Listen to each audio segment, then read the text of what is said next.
There's something I've realized after being into watches for a few years now. Some watches impress people, while others impress fellow collectors, and these are often very different things. Enthusiasts aren't always impressed by the most expensive watch in the room.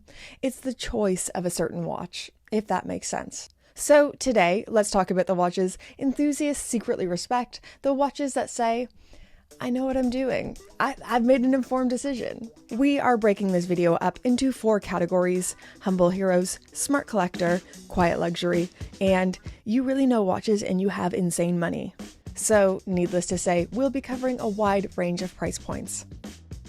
First section, humble heroes. If I had to explain this section with 3 words, I'd say taste over money. At the highest price point here, we have Longines, a brand that embodies those 3 words. Almost everything they sell is great, very good quality watches, but for enthusiast respect levels, I'd narrow it down to the Longines Spirit and Spirit Pilot, so the 3-hand pilot's watch, the Spirit Zulu Time, which is the GMT with a 24-hour hand, bidirectional bezel, COSC certified movement, just an unreasonably good watch, and I'd throw in the Hydro Conquest. So this model just got a revamp, enthusiasts were pretty excited about it, and rightfully so. New dial layout, big upgrade, new bracelet option, and movement. I have one more I'd like to add. I don't know if it fits the brief, it's just my favorite from the brand, the Conquest Heritage 38. It's just a good taste watch, dressy, still in a sporty way. I think it's an under-talked about option.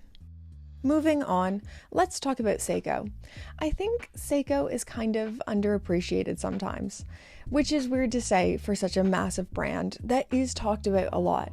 But when you think about how we talk about Rolex and their dominance and vertical integration, I think the same things can be said of Seiko and their importance and their dominance, in my humble opinion. In 1892, Seiko opened its first manufacturing plant. They introduced Japan's first wristwatch in 1913, the Laurel, and 1924 was a big year as they became Seiko. For this specific category, it has to be the Seiko Presage and the Prospex Turtle SRPE 93. Starting with the Presage, this is a watch that really undersells how good it is. The design is classic, but still leaning a bit more dressy, well finished, pretty versatile sizing with a 40mm case diameter and 50 meters of water resistance. I think they look more expensive than they are. Informed decision.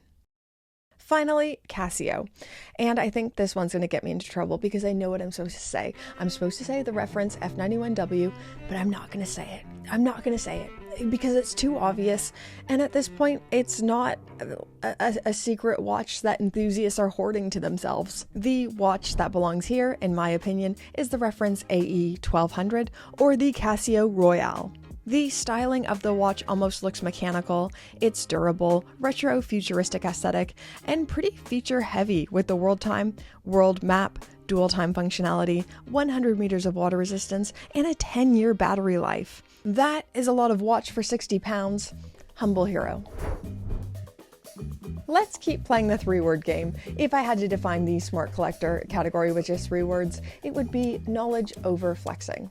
The brand that embodies this is Nomos. Someone who purchases a Nomos has probably done a lot of research, they know their stuff. The thing that really sets Nomos apart is their movements. Their real earnest commitment to in-house calibers. Every single movement is made in-house, in Glashuta, from steel rod to a functioning beating movement, and they are fiercely independent. So the brand would say the Tanganta is their flagship, kinda defining watch. But for this video and for this topic, I'd suggest the Nomos Club line. So first, the Club Campus. This was meant to be their more sporty offering and has become the model family I am the most excited by. Versatile styling, 100 meters of water resistance, it's become the platform for experimenting with shorter lugs. So, watch people, it seems like they're listening to our lug comments. And second watch, the Club Sport Neomatic World Timer. They introduced these in 2025. They've been a massive success. I can't think of a better value mechanical world timer with an in-house movement and a creative interpretation of this complication. Okay, Sinn. First of all, anyone who's wearing a Sinn has made a very good choice. Second of all, I guarantee you anyone who's in one of these watches is either an enthusiast or they really know their stuff. They've done some real research. The U50 particularly might be my favorite offering of theirs. It's a compact, almost over-engineered German watch, introduced in 2020 as a smaller, highly requested alternative to the Sinn U1, which is 44 millimeters, which is ginormous. This watch has 500 meters of water resistance, a truly ridiculous amount. The design is original. It doesn't feel like anything else. It is refreshing, and a case material of sea water resistant German submarine steel. Okay, final brand, Glashütte Original, and I've somehow managed to make this section only German watch brands. I think every single enthusiast has a soft spot for GO or Glashütte Original, and rightfully so. German watchmaking has a complicated history. In 1845, the Saxon government sought to revitalize the economically depressed mining town of Glashütte by funding the workshop of a master watchmaker, Ferdinand Adolf Lange. However, post-World War II, watchmaking in the region was nearly extinguished. We have lost many of great watchmaking houses. Glashütte Original represents the region's watchmaking heritage. Not named after a single person, but it holds the mantle of all those who came before in Glashütte. I could make an entire video on this. This is already too long. Glashütte Original CQ, one of the best divers out there. Very well finished. It's that next step up. Truly, if you know, you know. Another thing that signals if you know, you know, is using a VPN. And this is where we need to talk about Surfshark, who are today's fabulous video sponsor. So if you haven't heard of it before, VPN stands for Virtual Private Network. It keeps all your internet private stuff actually private. So Surfshark hides your online identity, encrypts your internet activity, blocks ads and malware that get in the way, and so much more. But why would I want this, Brittany? Could you narrow it down to 3 concise reasons? And yes, I can. So for one, online security and privacy. I know I'm not the most tech-savvy person, and I have a lot of vulnerable information online. Surfshark keeps my private stuff private and protects against dodgy public Wi-Fi. Surfshark Antivirus shields your devices from viruses, malware, and tracking of ad companies, and even offers webcam protection, ensuring unwanted apps aren't accessing your camera. Second Surfshark benefit is that they actually save me money. Their price discrimination features help you find the best deals on flights, rental cars, and hotels by changing your location to unlock the best possible price. And third, I use Surfshark pretty much every day to unlock censored content. Maybe you want to watch a TV show that's only available on American Netflix. You can switch your location and unlock more content. If this sounds like something you need in your life, head to surfshark.com/gringa or use code gringa at checkout to get an extra 4 months of Surfshark VPN. I use them daily. I can't recommend them enough. And thank you so much to Surfshark for sponsoring this video. I wanted to move on to the next section, but I've only just realized I forgot to add in the Tudor Pelagus Ultra to the last section. Tudor is becoming an interesting case study. They seem to be moving out of the value for money proposition they used to be and going punchier. I think the Pelagus collection in general keeps the original heart and soul of the company, truly well-made, robust tool watches for a very good price for what you're getting. Whether it's the classic Pelagus, the Ultra, which is a bit beefier, the Pelagus 39, even the FXD, it's the informed choice of Tudor. I really hate the term quiet luxury. It's become a trend over these last few years, and I find it means boring, watered-down aesthetic, minimalism, but even more beige. That's not what these watches are. These are restraint over status signaling. These aren't crying out for attention, but are quietly some of the best taste watches, in my humble opinion. Firstly, Jaeger-LeCoultre embodies this category. Once again, they're not boring or watered down. The Reverso is Art Deco and weird. It has a reversible case. How can you be boring with a reversible case? Anyone with a Reverso knew what they were doing. They have good taste. They don't care what everyone else is doing. It's not about hype. It's maturity with personality. I also have a soft spot for the Polaris. I think I always will. to have only one diver in your catalog, and it doesn't have any of the design cues typically associated with the genre. So an internal timing bezel, 2 crowns. It's a bold move, and I like it. Omega is another brand that has some hype pockets, but generally feels enthusiast.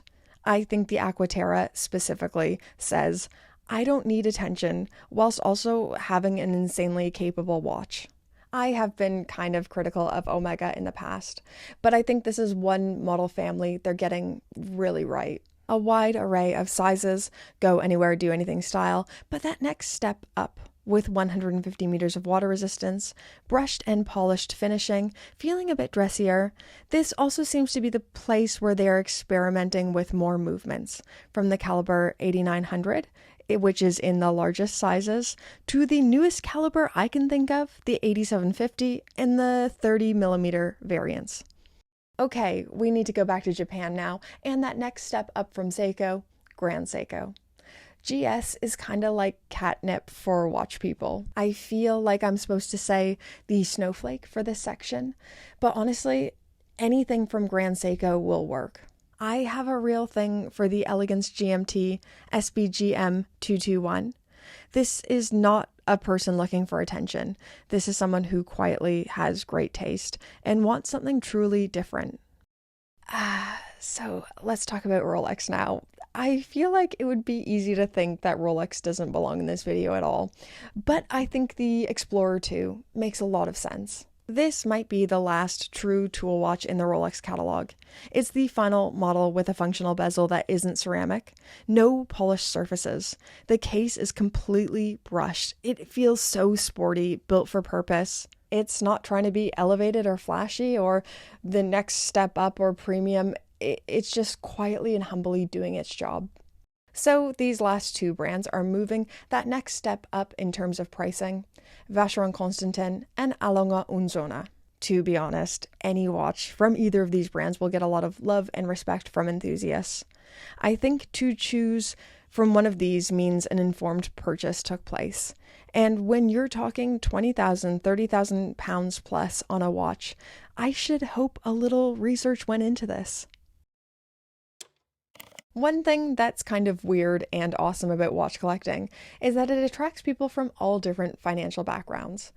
I meet a lot of people who are like me, maybe a bit more kind of normal, and then you also get talking to some people who are pretty well off, which also means you start seeing some pretty insane watches. And this doesn't always mean in terms of expense. Sometimes it's in terms of rarity or the specific watchmaker who created this thing. Shout out to the very rich watch enthusiasts who buy the awesome watches that I wish I could buy and let me look at their very cool watches. I really want to start this section with MB&F. I've been on a journey with MB&F. So the first watch of theirs I'd ever seen was the HM9.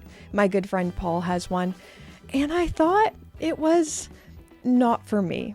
I see why others like it, and I really do see and understand that. It's just not something I would ever buy. It's almost like a machine first and a watch second.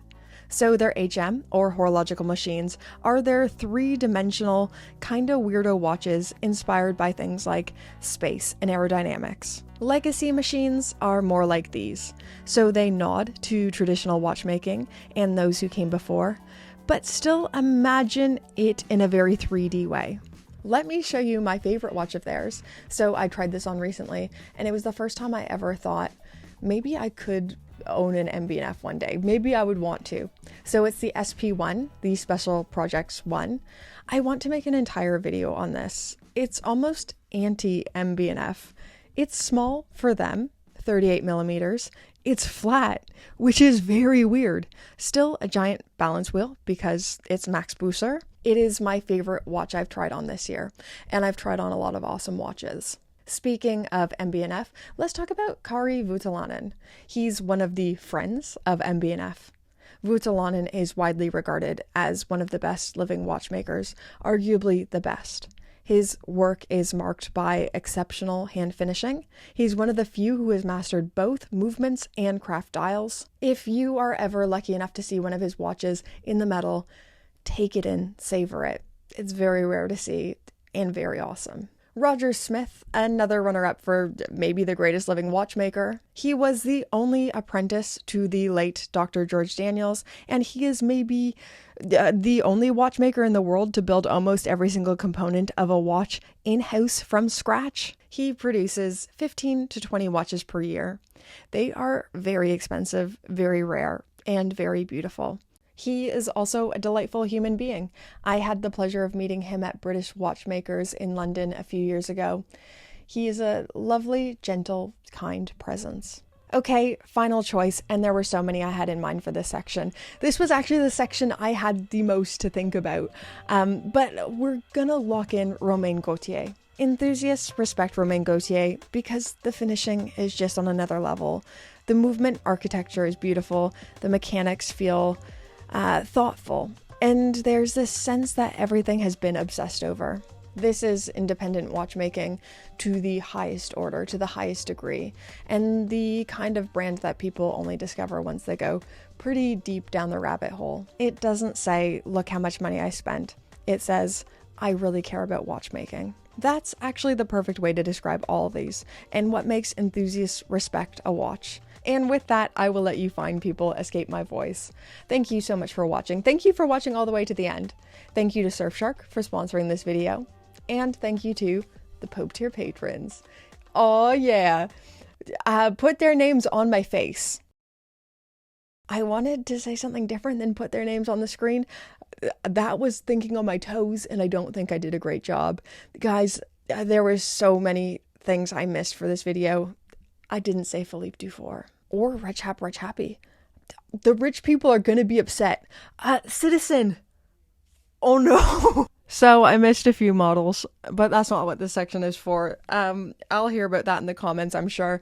This part is about thanking you. Thank you to all tiers of patrons, but specifically thank you to the highest tier, the people whose names are on the screen right now. This channel keeps going because people watch it and because people support it. So thank you so much. I hope you keep enjoying the work we do here. And even if you don't, I hope you keep enjoying watches forever. They're fabulous, and so are you. Bye, guys.